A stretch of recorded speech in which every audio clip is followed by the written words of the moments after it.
accept the Trailblazers deal to go to Portland if nothing gets done of him going to Houston. You know what? And he's been saying he had his mindset set on Houston, but it doesn't look like it's going to go that way. And, the new GM wants him to be there for the start of the season. So I don't know how that's going to work out. I've said this from the beginning. I just want Melo to play out his contract and teach Frank Ntilikina how to score in the NBA. He doesn't want to do all that, man. I mean, it's time to get in winning position. He needs to get that ring. That's probably the biggest thing for him. And the case with that is just you have to realize all this trade talk has been going on for pretty much the whole offseason. And someone's like, kind of getting sick of it. It's just like if you're gonna make a deal, make the deal. I understand obviously Melo will have a preference on where he wants to go, but at the same time for the Knicks, if you are if you think you want to send him to another team because you think you're going to get the best players or picks out of that, then do that. Doesn't matter. I got you. Come on. The big thing, too, is you said he's got to get a ring. He's trying to get his wedding ring back, man. We're not going to talk about that. She's coming. She's staying in New York, and believe it or not, Melo is a big family man. He sure is, so that's true. Family has a big factor into where he wants to go. Yeah, but at the end of the day, he's been thinking about it so much, man. It's a long season each and every year. I don't think anything's going to happen. I don't think so either. I think he's going to be there for the start of the season. From the beginning, I really don't think anything's going to happen. The GM is going to get what he wants, or right, the new GM, right? The new GM, yeah. He's going to get what he wants, and all I ask for the Knicks to be this year is a high percentage scoring team. And also Frank Ntilikina to be what, Phil Jackson had a vision for him, to be one of the best guards in the league. Hopefully he can score to his potential, you know what I mean? I think that's the most important thing about it. The only problem is that he's a pass-first point guard from Europe. I know.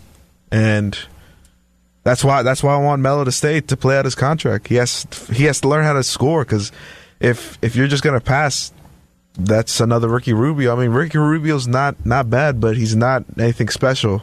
Just to think, Dennis Smith, that was such a miss, man. That's what I'm saying. But, Phil Jackson, and then you get rid of him. You're better off drafting without a GM at that point, honestly. I know, it's true, man. I mean, apparently they said, the Knicks said that, Steve Mills said that he would have drafted Frank Ntilikina anyways. Okay. Oh, so they all had the same vision for him.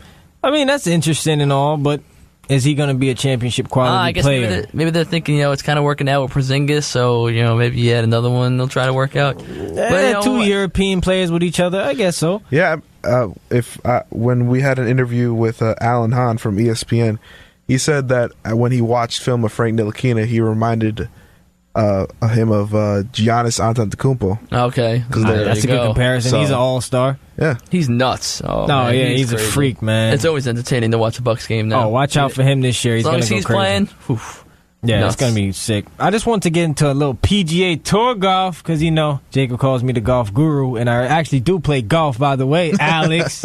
Trying to ask me that question. But this weekend is the Tour Championship taking place in Eastlake, Georgia. You got the big heavy hitters in there, Jordan Spieth, Dustin Johnson, Jason Day.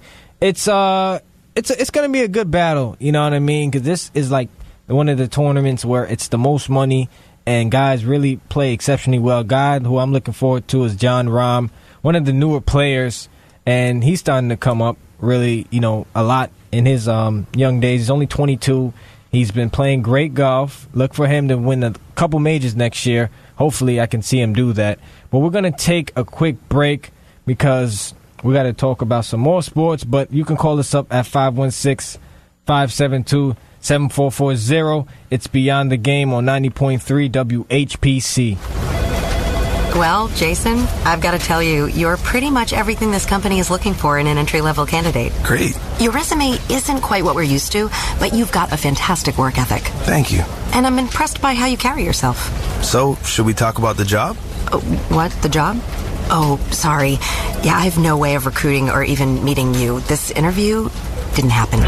It may sound ridiculous, and that's because it kind of is. There's a huge pool of talent your company is missing out on. Meet the grads of life, Who are they? Talent worth knowing about.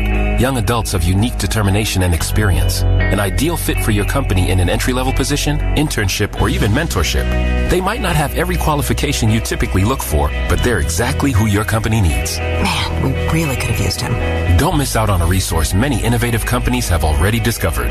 Go to gradsoflife.org to learn how to find, cultivate, and train this great pool of untapped talent. Brought to you by the Ad Council and gradsoflife.org. Okay. Yo. Tell your friends about the NASA Morning Madhouse. Hear what you're missing. Check it out. Check it out. There has been a Twitter beef about a specific candy. There's going to be a candy war? Yeah. I'm going to get so fat. Oh, I love the sound of this already. There. Grab the pitchforks, let's go. I'm going to make my pitchforks out of Twizzlers then.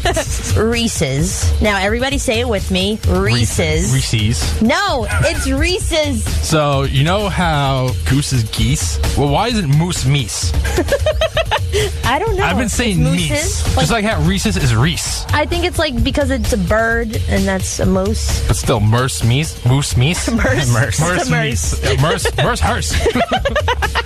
I could be a rapper. You could be a rapper. And you know what? You could be called DJ Reese's Pieces. NASA Morning Madhouse. Weekday mornings from 7 to 9. On the voice of Nassau Community College. 90.3 WHBC. The Nassau Mix. The 90s, 2K, and today. The Nassau Mix. The 90s. All the small things. 2K. And today. Oh, I want something just like this. The Nassau Mix. Listen weekdays. The voice of Nassau Community College. 90.3 WHPC.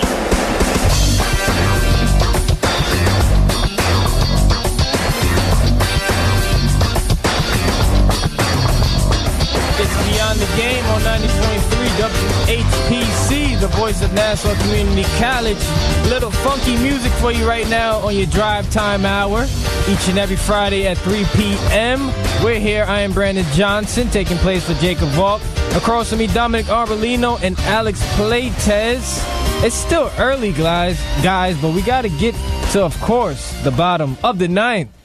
Dom, we're going to start with you. And also, just before we can't forget about this, don't forget you can follow yourself on Twitter if you'd like. Oh, yeah. Steph Johnson underscore. Me at DRs5258, and Alex, go ahead. Just say your Twitter if you got one. That's usually what we do. Well, mine's is Alex_J_PLEITEZ. See, the reason why I didn't do the Twitter is because I didn't remember you guys' Twitter off the top of my head. I know, but I remembered yours at least. So I was like, you know what, why not do it? Thank you, yeah. But, all right, so in terms of my bottom of the ninth topic, you definitely, pretty much every week until football's over, it's probably mostly going to be football. I mean, I am very excited for the hockey season to start. That's definitely right around the corner. Fortunately, not enough hockey news to talk about it, but definitely it's right around the corner. I believe there's 14 days until the Islanders' home opener, so definitely looking forward to that. That's going to be fun, especially because they can make it back to the playoffs this year, possibly, if everything works out with the offense.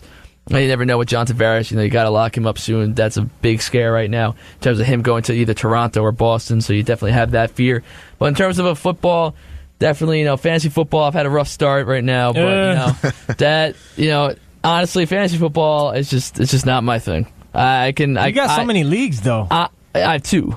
Oh, two, okay. That's not a lot. But then you do hockey, too. Oh, yeah. I do basketball is going to come up? I do one basketball. That's it. Okay. And I'm just joining it for the first time since like ninth grade. So basketball, it's a $10 join in and like winner take all. So I'm just like, whatever, might as well just try it out. Not bad. I mean, it's fan. I don't know. We'll see how it goes. That's pretty much it.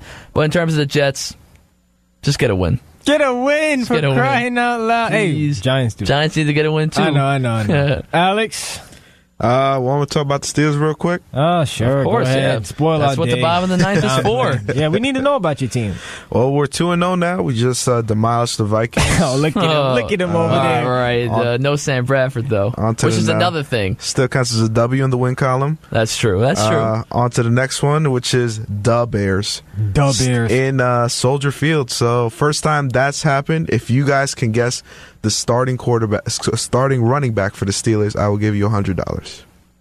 For this week? Wait, against... you're talking about history. Last time that the Steelers went to Soldier Field. I'm going to say right now, Jerome Bettis. No. I'll give you the year, 2009. 09. Oh, I know his name. I just can't think of it off the top of my head. Short guy, right? He was short. You just say it because we're going to take up too much time talking about it. Jonathan Dwyer.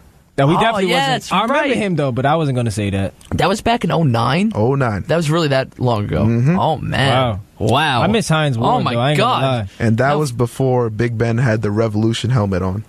He had the most standard helmet ever. helmet. Yeah. Oh, man. That's nuts. That's crazy. So looking like another easy win and on our way to 18-0. Oh. Stop dreaming, 16. bro.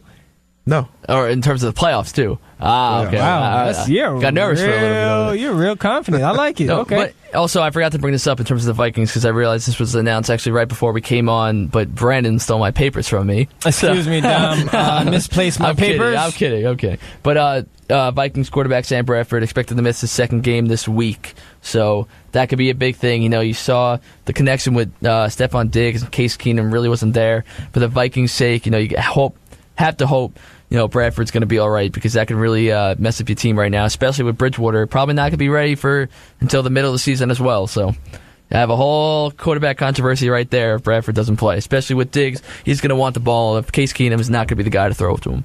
All right, you already know my bottom of the ninth is going to the New York Giants because I am really just confused and, you know, tirade because last game you played the Detroit Lions, you only scored 10 points.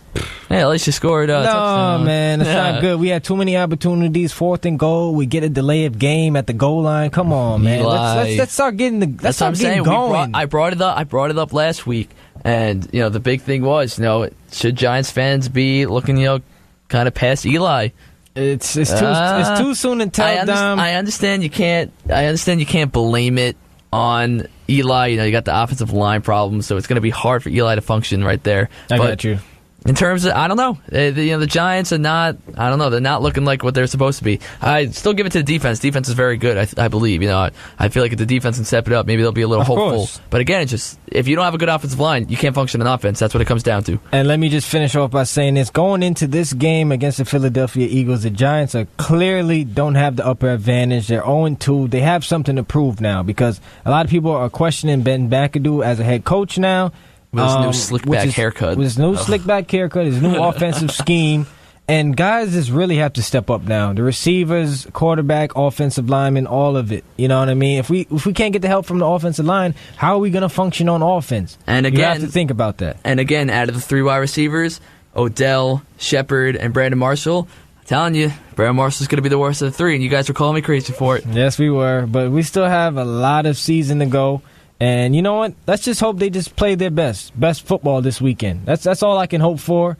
If we go down 0-3, that is not a good look on our franchise. Coming off an 11-5 season last year, not good. And this is a team who didn't get us into the playoffs last year when we played them Week 16. Yep. So let's always think about that heading into this game. I think it's going to be a motivational game, honestly. Odell's going to come back to his normal self. I will expect him to have 7 to 10 receptions. Let's just put it out like that. All right. All right, well, I'm Brandon Johnson, and this was Beyond the Game here on 90.3 WHPC, along with Dominick Arbolino and Alex Pleitez. Before we go, we got a shout-out to Jacob Volk and Eric Fischetti, who couldn't be with us today, our normal guys. It's been a great one. Tune in to next week. All the guys will be back.